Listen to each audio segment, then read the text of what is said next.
Dos, a las dos personas que son los representantes de Bilbo y a los representantes de los hermanos guisantes. Vamos a iniciar este acto jurídico, el cual va a iniciar por los hermanos guisantes dando sus argumentos. En Bilbo, los representantes de Bilbo van a dar por qué debían otra vez restituirse a sus tierras. Entonces, iniciamos con ustedes. Bueno, nosotros en nuestro caso queremos interponer una acción reivindicatoria, que es la acción que tutela el propietario civil que no posee contra el poseedor. En el caso de que el propietario actúe esta acción cuando se le ha quitado una posesión y esta posesión ya está a nombre de otra persona que está ejerciendo sobre la misma. Entonces se debe demandar al que la posee, porque ha sido una posesión de mala fe y una posesión que no fue acorde a los parámetros de herencia que están establecidos por la ley romana.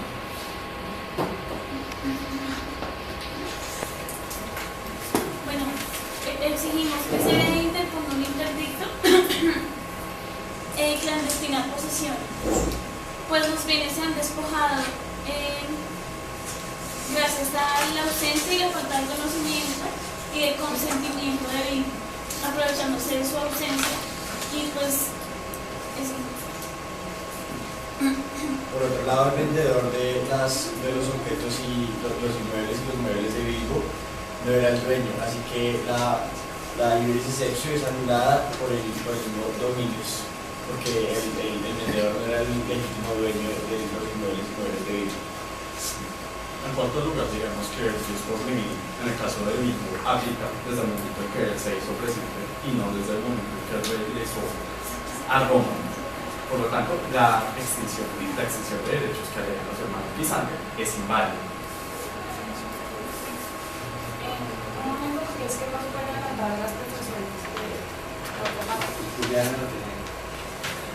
bueno, también queríamos decir que en este caso hay una suspensión de derechos y no hay una exención, entonces la exención es incompatible pues con la sucesión pesada del cautivo a partir de la Lex Cornelia y pues que eso es la sucesión automática sin la muerte desde la persona.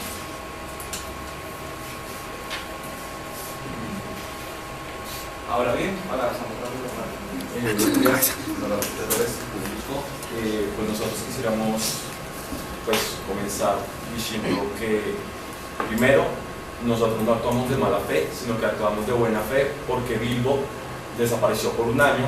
Entonces, cuando él se fue a la guerra y no volvió, durante un año ya teníamos derechos, según las 12 tablas, a adquirir sus muebles.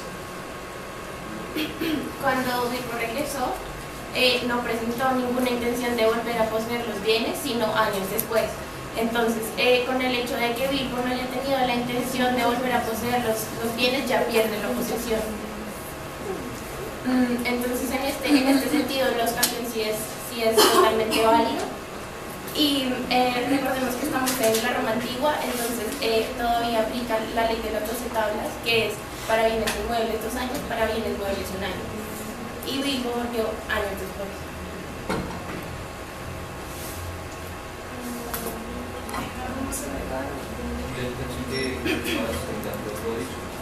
¿Perdón?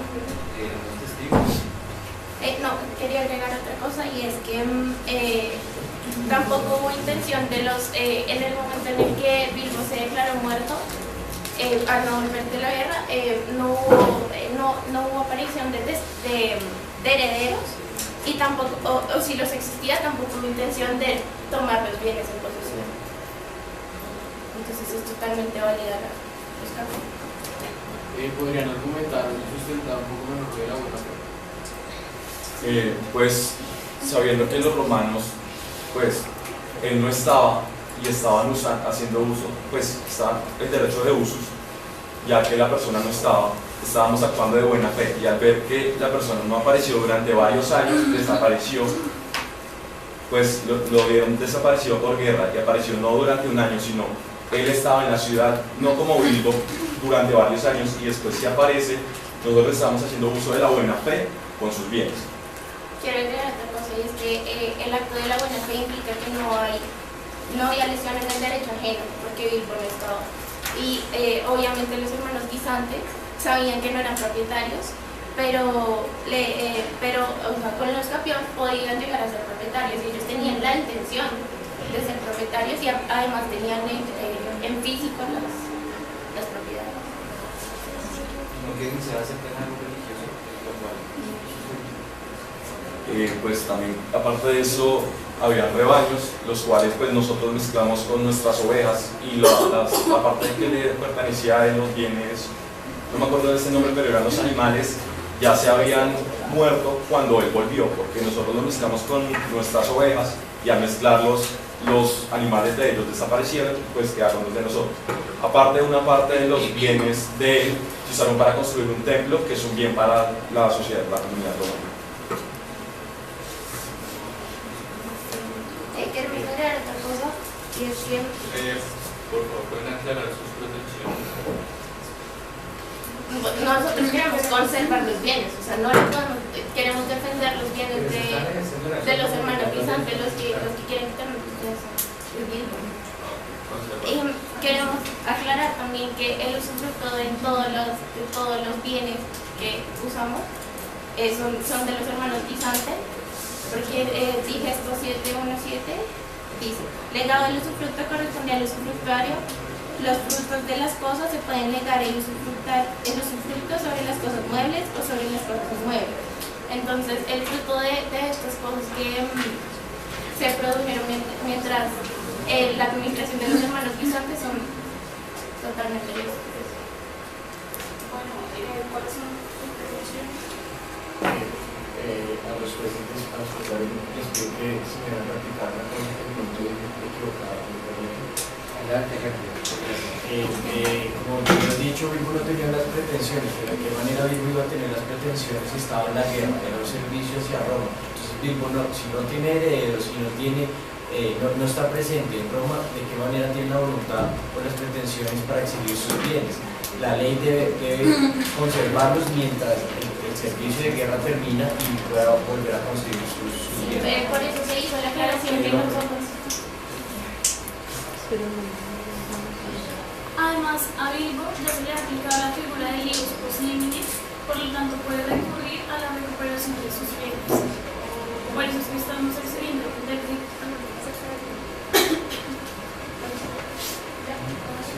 En el caso se aclara que las autoridades no fueron, digamos, muy concretas en el ius post limine y por eso dicen que se lo aplicaron años después.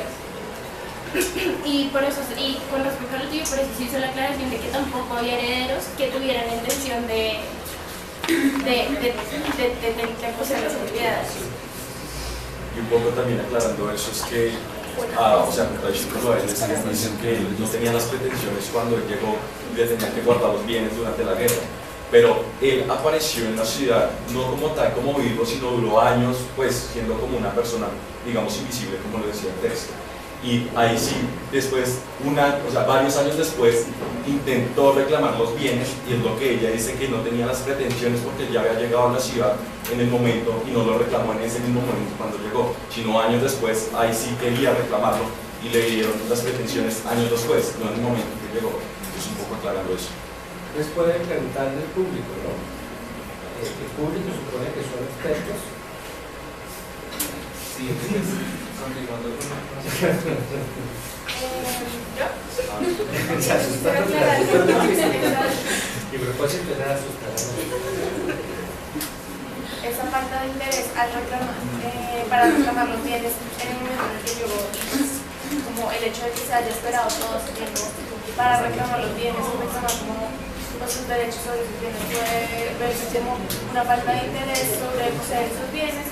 Y cuando él se dio cuenta que los bienes estaban siendo utilizados por otra persona y estaban generando ingresos para otra persona, ahí se quiso reclamarlos y pues para apropiarse como de todos los beneficios que las personas estaban adquiriendo sobre los bienes, pero que él como tal no tenía como el interés de tenerlos porque los reclamó después de mucho tiempo. Otra cosa, ellos aceptaron el diezmo del divino, es decir, que aceptaron la ficción de que estaba muerto.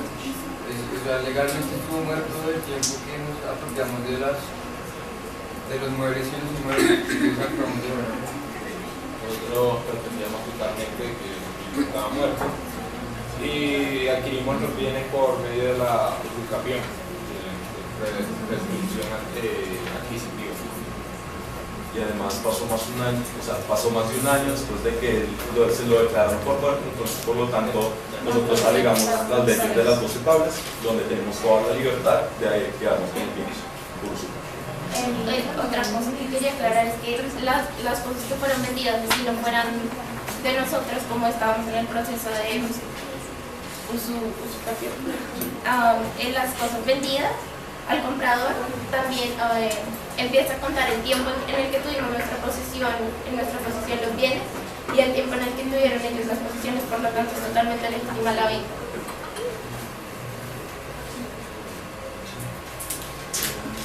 ¿Alguna opinión del público respecto a lo siempre hablan de derechos, pero se olvidan que la situación de poseer algo es una situación de hecho y no de derecho. Entonces, digamos, en la figura del post-niño, cuando vuelve el ciudadano de la guerra, se le reintegran todos sus derechos, pero entonces la situación del poseedor no se le reintegraría porque es una situación de hecho y no de derecho. Pues sabiendo que Bilbo pudiera, pues si iba a ir a la guerra, debió dejar sus pertenencias con alguien, ya que se sabe que si él deja tiradas, se podría decir, sus pertenencias, es como si renunciara automáticamente a ellas. Eso se entiende en toda Roma, o sea, al dejar las cosas es como si se renunciara a ellas. Por tanto, él debió buscar a alguien que se las cuidara mientras tanto, ya que eso se puede hacer.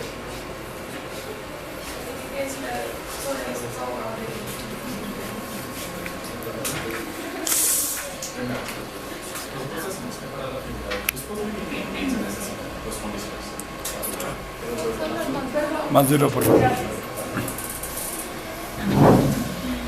La figura del jus post limitum comprende dos condiciones.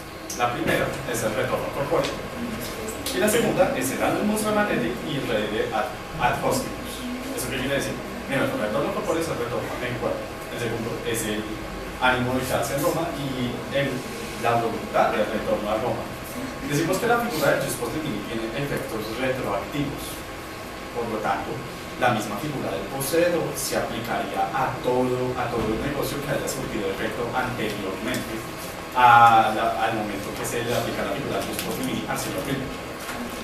Decimos que no puede haber posesión por usucapio por parte de los hermanos guisantes, ya que el jus post limitum legalmente se le pudo reconocer a Bilbo hasta después de 3 años cuando demostró su animus remanente al hacerse presente en ese momento. Por lo tanto, en principio de retroactividad hubo un vicio por parte del vendedor, del señor que hizo la subasta, de las posesiones de Bilbo, ya que carecía de dominios sobre las cosas y de lo cual es una de las condiciones para una de los traspasos de bienes, que por ejemplo en la emancipación o en la injudicación. Un poco contradiciendo esto, pues la usucapión se transfiere en bienes con base en actos jurídicos pues se entregaban con un plan de propietario. Entonces, con lo que usted decía que se le tienen que retribuir los bienes en el momento que llegó el jus post limitum, se le tienen que retribuir los bienes, pero hay otra ley, pues la ley de las 12 tablas dice que como nosotros estamos haciendo usos de eso durante más de un año y usted se apareció, o Bilbo se apareció durante ese tiempo en Roma, pero no tuvo la intención de reclamar los bienes por un cierto tiempo, más de un año, entonces tenemos todo el derecho por usucapión que nos den los bienes. Y otra parte de los bienes que usted decía que usted tiene que tener fruto de ello, nosotros debemos aclarar acá en una ley, dice que digamos de los animales, que es lo que estamos haciendo nosotros negocio, tiene máximo 20 días para reclamarlos. Ya que usted se presentó en Roma y duró un tiempo sin reclamar nada, esa parte se perdió. Para debatir ese argumento de luz por más de un año, hay que recordar que estuvo 3 años dentro de la ciudad romana, entonces se le reconocía la propiedad de los bienes. No, él estuvo, mire, ahí hay una mezcla entre dos figuras, ¿sí? Hay un poco de anacronismo, pero se mezclaron ahí dos figuras. Uno es el Justus Liminir y otro es la muerte presunta. Entonces, lo que dice Tolkien es que se demoró, a pesar de haber llegado físicamente al pueblo, se demoró 3 años o 2 años en retornar al mundo de los vivos. ¿Qué quiere decir? Retornó, pero legalmente estaba considerado muerto. Entonces tuvo que luchar, se supone que estuvo luchando para que se reconociera que estaba vivo. Entonces, de alguna manera, esos 3 años, parte de la discusión es, ustedes sostienen que se han actuado de buena fe cuando recibieron los bienes de subasta y han operado la usurpación. Acá se dice que estos 3 años no pueden ser contabilizados, toda vez que durante esos 3 años Bilbo no abandonó la intención de tener esos bienes, no podía reclamarlos durante esos 3 años porque no era sujeto de derechos, porque era considerado alguien muerto, inexistente para el derecho. Y eso es una cosa paradójica, o sea, eso sigue sucediendo hoy en día. Hay personas que van a reclamar su derecho de pensión o algún determinado derecho y le dicen, no señores, si usted está muerta, usted figura muerta aquí en el registro civil, y hay gente que figura muerta y hay un proceso justamente para revivir a las personas. Es que con el principio de situación pública consolidada, cuando una persona se le declara, por ejemplo, que está muerta, pues es imposible como operarlo, porque muchas personas estaban haciendo con células antiguas con esta de revivirlas por desimportación. Sí, por eso. ¿Sabes? Eso está sucediendo hoy con relativa frecuencia. ¿Por qué les dije que era poco anacrónico? Porque sí existe cierta forma de muerte presunta en el derecho romano, pero era mucho más exigente. Entonces se suponía que tenía que haber pasado un larguísimo tiempo desde que no hubiera aparecido. En cambio, hoy en día es algo más razonable, no sé, no recuerdo el Código Civil habla como de 5 años, pero eso pasa, o sea, eso pasa no solamente en el tema de las pensiones y eso, sino que aquí desafortunadamente se secuestra a la gente. Y muchas veces las personas que han sido secuestradas, la familia tiene que continuar, no aparecen, y entonces uno de los mecanismos es declarar la muerte presunta. Y después aparece vivo el personaje. Entonces, ¿qué hacemos? Y un poco los efectos de la muerte presunta son parecidos al Justus Liminir, en el sentido de que cuando la persona vuelve a la vida, se trata de que todo se retrotraiga, todos los efectos vuelvan a producirse. Pues ahora, si una persona inicia un proceso para probar que si está viva, que si no se debería también como el proceso en el que sus bienes pasan a ser del Estado o se venden. Pues sí, obviamente, o sea, si se inicia un proceso, se tiene que suspender cualquier término que corra en contra de esa persona. Pero es algo también paradójico. Aquí también se asemeja este caso a un caso anterior que es el del esclavo. En teoría, si no está vivo, ¿cómo inicia el proceso? Si es un esclavo y no tiene tampoco legitimidad activa para iniciar un proceso, entonces ¿cómo inicia un proceso para decir que no es esclavo? Hay como una pequeña, pero ahí justamente ahí existen las excepciones. Acuérdense que en el caso del esclavo existía el favor libertatis, entonces una persona patrocinaba esa denuncia.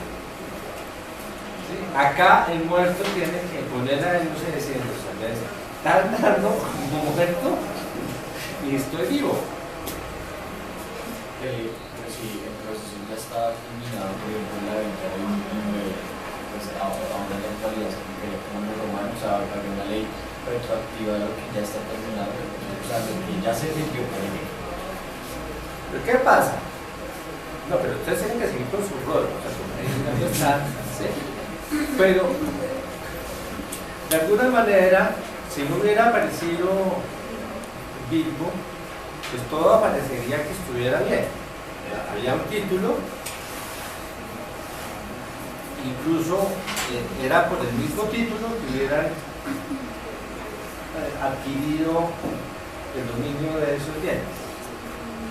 Pues resulta que cuando aparece que está vivo, que entonces hay como una vicio en el título. Entonces ahí lo que se está discutiendo es si en la medida en que ellos adquirieron con un título justo, entonces de alguna manera hay una buena fe. Se les favorece la buena fe. Y la buena fe en posesión es una buena fe a usucapione. O sea, que quiere decir que es una buena fe que les permite a ellos adquirir la propiedad por usucapión, porque tienen la buena fe. Ahora, el tiempo, y esa es una discusión que es insoluble. Es muy bonito ver cómo funciona el tiempo en el derecho, porque usualmente los plazos son físicos, o sea, es un hecho.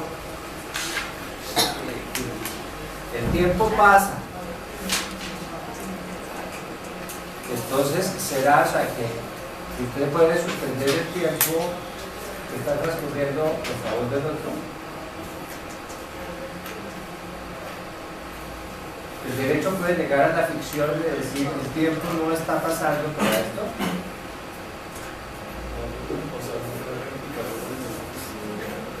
O ese tiempo tiene que seguir matemáticamente marcando. El tiempo ¿podemos congelar el tiempo?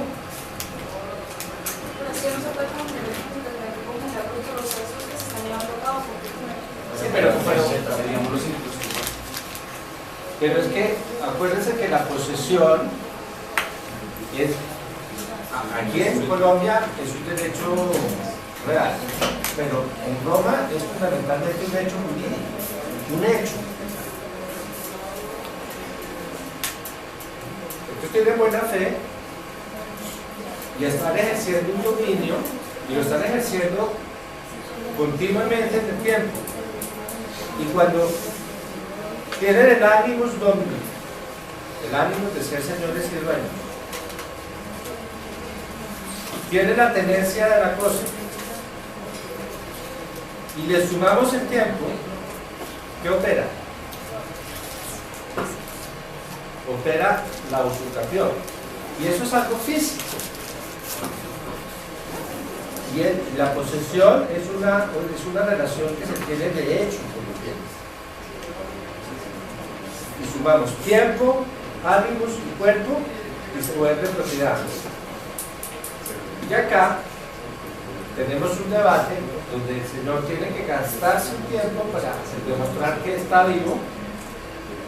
Cuando está vivo, entonces tiene el derecho a justus divini, y entonces eso quiere decir que se vuelve formalmente propietario, que en teoría tendría como propietario un mejor derecho que el poseedor, pero si el poseedor en ese tiempo ha logrado culminar su posesión,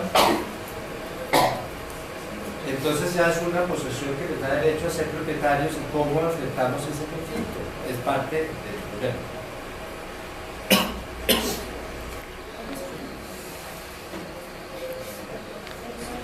¿Qué pasa con los otros bienes? O sea, ustedes no han discutido el tema de qué pasaba cuando, o sea, si esos lotes los dejaban a perceptor.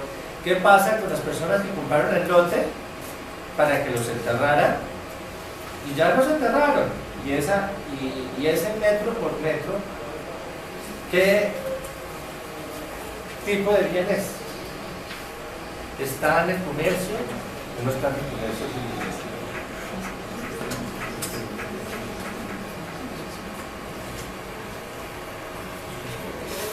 Acuérdense de los artificios de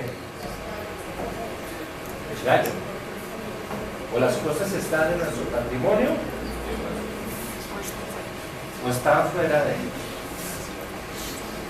Y entonces, ¿qué? Sacamos al muerto que está chupando gladiolo, como ustedes dicen, y lo botamos a la calle.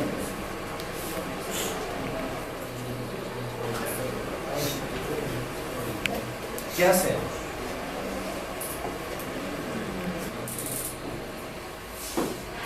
Los que trabajan en esclavos.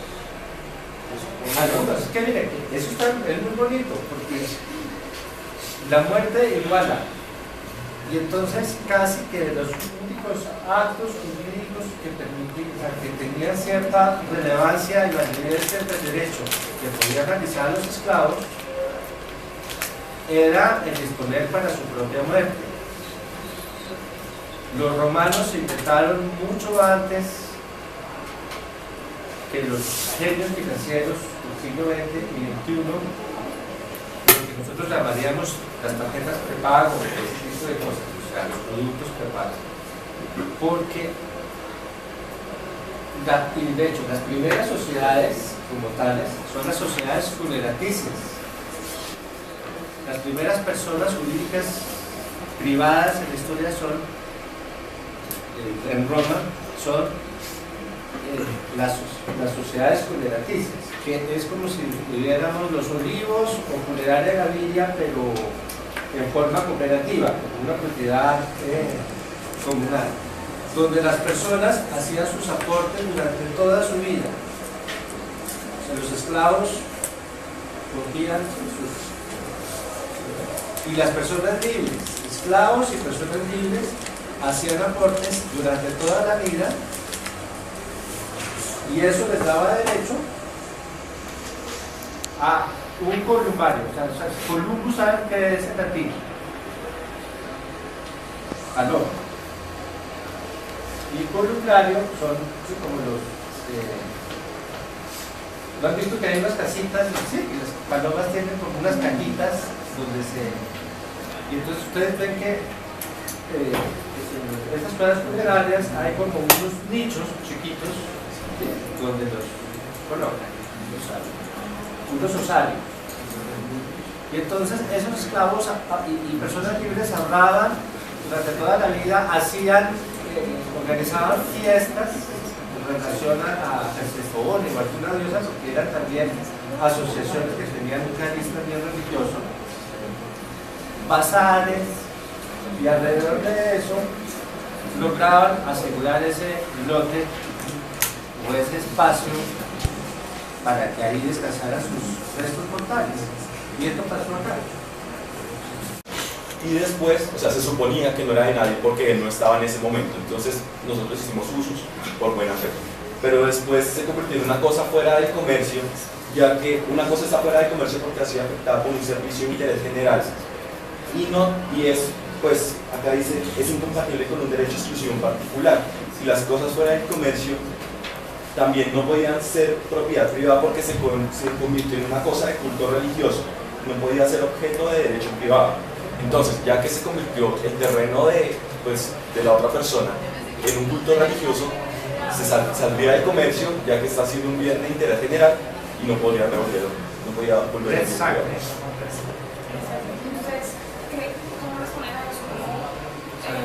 Incluso hicieron una vía pública.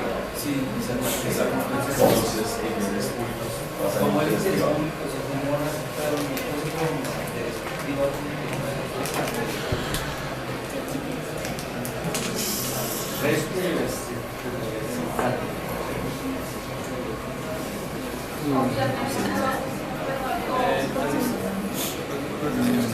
Bueno, ¿y qué pasa con las vacas que se volvieron hamburguesa y con las vacas que se cruzaron? Eso es decir, los ovejos.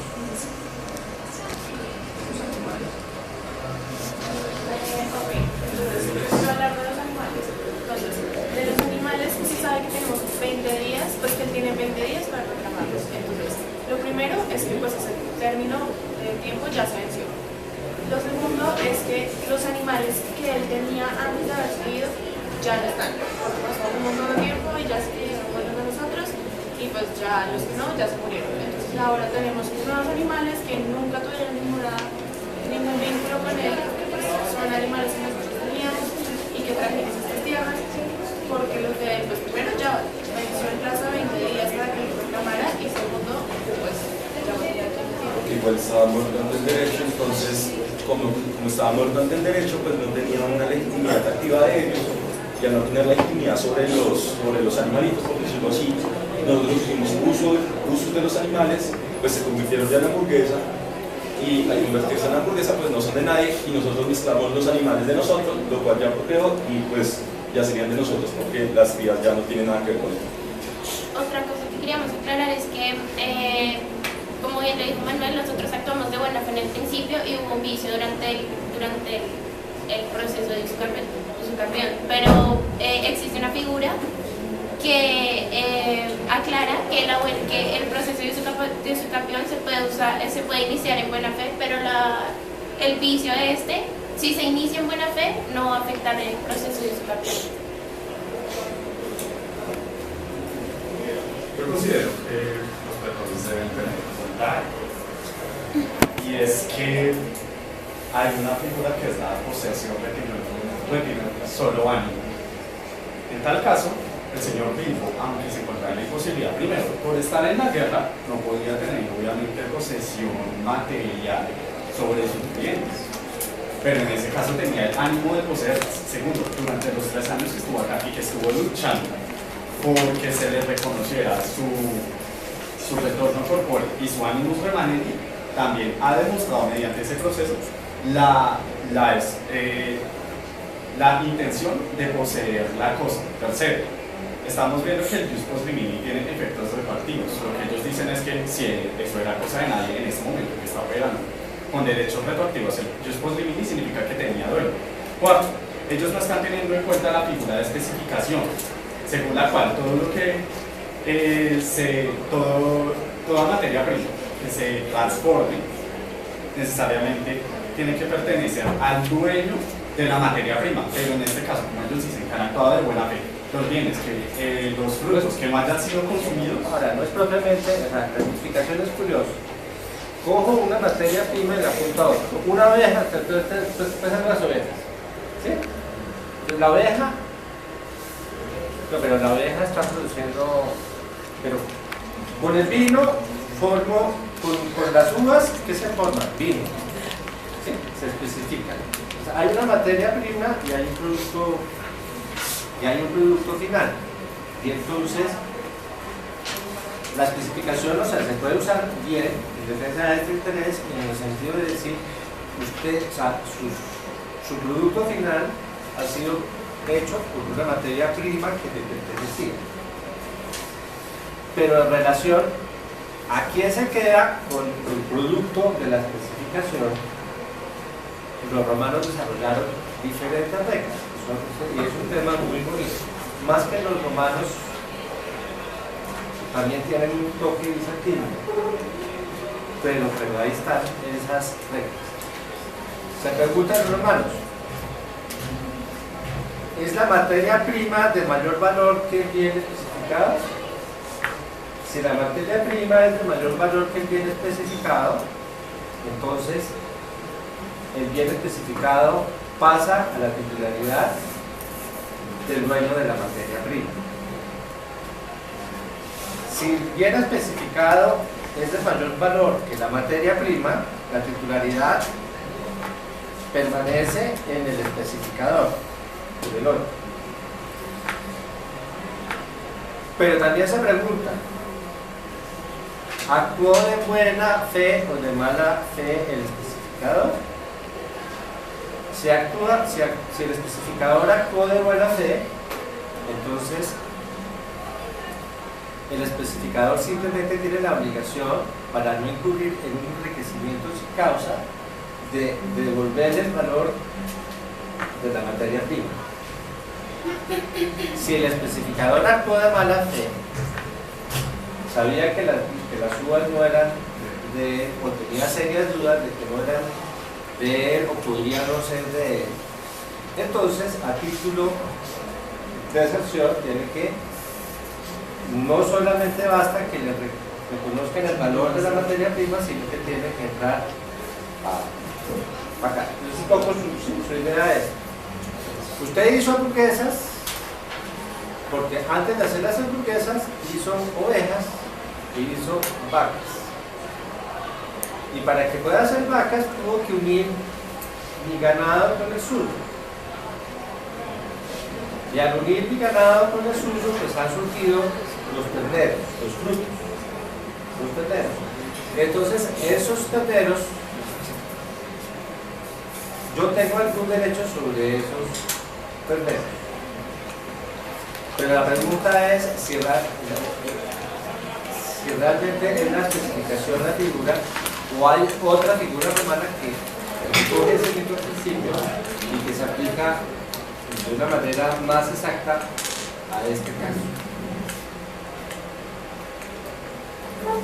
Porque usualmente la especificación supone que usted produce un bien distinto, que aquí está produciendo las mismas ovejas, o sea, usted está cogiendo, yo no sé si uno sale oveja con oveja, ¿qué sale? Oveja. Por eso dice que hijo de tigre nace picado. Aquí lo que podría haber es de pronto otra cosa, una confusión, tal vez, no sé.